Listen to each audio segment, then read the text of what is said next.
சபா கினபத்தங்கன் நாடாளுமன்ற உறுப்பினர் Datuk Seri Pung Mokhtar ராடின் இன்று அதிகாலை காலமானார். மாநில அம்னோ தேசிய முன்னணி தலைவருமான 66 வயது புங் மொக்தாரின் மறைவை அவரது மகன் நைம் குர்னியாவான் ஃபேஸ்புக் வாயிலாக உறுதிப்படுத்தினார். சிறுநீரக செயலிழப்பு, இருதய கோளாறு மற்றும் மோசமான நுரையீரல் தொற்று காரணமாக அவர் முன்னதாக கோத்தா கினபாலுவில் உள்ள தனியார் மருத்துவமனை ஒன்றில் அனுமதிக்கப்பட்டார்.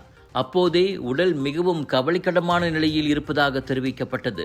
சபா முன்னாள் துணை முதல்வருமான புங் மொக்தார் கடந்த சனிக்கிழமை நடைபெற்ற சட்டமன்ற தேர்தலில் லாமாக் தொகுதியை வெறும் 135 வாக்குகள் வித்தியாசத்தில் தக்க வைத்துக் கொண்டார். பப்ளிக் மியூச்சுவல் அரங்காப்பு நிதியில் ஃபெல்க்ரா நிறுவனத்தின் 150 மில்லியன் ரிங்கிட் முதலீடு தொடர்பில் அவரும் முன்னாள் மலாய் நடிகையுமான அவரின் மனைவி டத்தின்ஸ்ரீ ஜிசி இசேத்தும் ஊழல் வழக்கை எதிர்நோக்கியுள்ளதும் குறிப்பிடத்தக்கது. நாடாளுமன்றத்தில் தனக்கே உரிய தடாலடியான பேச்சுக்களாலும் நடவடிக்கைகளாலும் தேசிய அளவிலும் சர்ச்சைக்குரிய அரசியல்வாதியாக வலம் வந்தவர் புங் மொக்தார். அவரின் திடீர் மறைவு அம்னோ வட்டாரங்களில் அதிர்ச்சியை ஏற்படுத்தியுள்ள நிலையில் கட்சி வேறுபாடின்றி தலைவர்களும் சபா மக்களும் இரங்கல் தெரிவித்து வருகின்றனர்.